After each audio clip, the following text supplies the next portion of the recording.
Okay, rulers, settle down. Ruler School is brought to you by Odyssey Games, where you can go to get pre-orders of all the upcoming Force of Will sets, as well as releases of previous sets after they come out. CCGprime.com, with over 100,000 Force of Will singles, as well as out-of-print boxes from the past, and TCG accessories, as well as FowlLibrary.com, a wonderful resource for deck lists, article discussions, and more. Check them out at FowlLibrary.com, as well as these amazing patrons. Special thanks to guest lecturer members Vite Ramen and Shukong Fu. Thank you for your support. Class is in session. Hey there, rulers. DMO73 here, bringing you the long-awaited deck profile for our first take on Dante Spheres. This was done by Tyler. It was his first draft of it, just kind of exploring the mechanics of Dante and seeing kind of how it all functioned. And so we're going to go through it with you and kind of talk about some of the card choices and things that might get changed in future updates. So first off, obviously we have Dark Dante. He's our Dark Sphere ruler. Every time you order, you get to make a Dark Sphere and put it into play. And then the Dark Spheres obviously give bonuses to your different J rulers. We're playing one of each of the Dark Spheres in the sideboard so that we have access to all 5 of them to be able to flip, to get those benefits and then ultimately potentially go for the 7 Deadly Sins win. Stone base wise, we're playing a single Darkness Magic Stone, a Ragnarok's Fiery Stone, and then 4 each of 6 Sage and Magic Stone of the Demonic World. This is because, you might as well play this because the color combination feels right in play with what Dante's doing as his color combination, and sometimes you just need that extra color splash. We're playing 1 Dark Sphere of Stemma and 1 Beatrice and 3 Asmodeus in the main deck.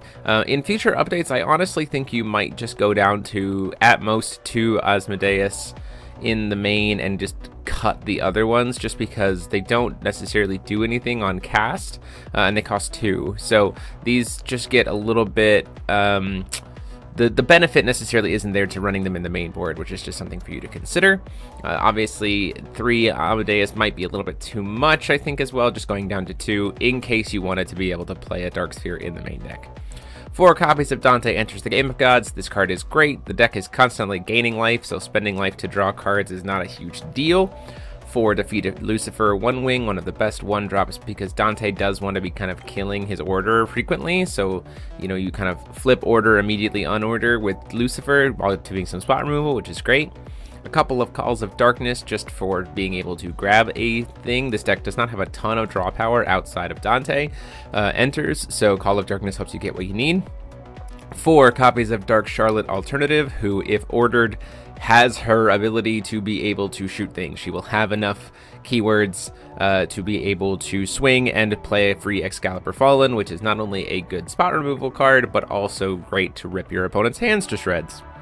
A couple copies of Amadeus. I honestly, in my testing, might bump this up to 3. It's easier to cast her than I think, and she actually does do a lot of work, especially since her enter effect is just discard 2 cards, and she has, the Goddard is the only thing behind Revolution, so just beyond that, she's a pretty strong card. 3 copies of the World of Amadeus. Again, it's really nice to be able to recycle your Lucifers or recycle your Dark Charlottes if they get killed. A single copy of Dark Alice in Ma'at just to flesh out the space.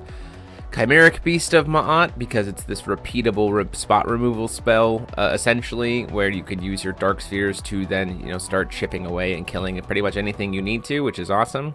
2 Crawlers from the Cracks of Time, because it's nice to be able to have another body that just constantly keeps coming back.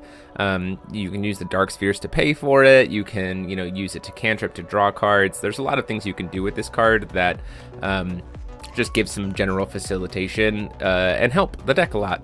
3 copies of Witch of Fallen Kingdom, because you're Darkness, so might as well run some Witches to control some searching. 4 copies of Excalibur Fallen. 4 copies of Settled Deadly Sins, because it is his triple color spell, so you might as well run 4. The value you can get off this card is insane. And then 2 Arena Expansion Demonic World, even if it costs the full cost 3, because it's only free if you have Fallen for the turn.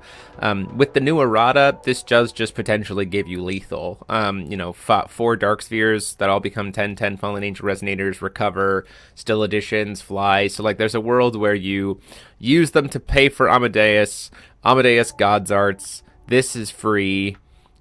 cast it, recover those Dark Spheres you paid for with Amadeus, swing with them for lethal. And just kind of like find that push through for the damage to kind of rush it down.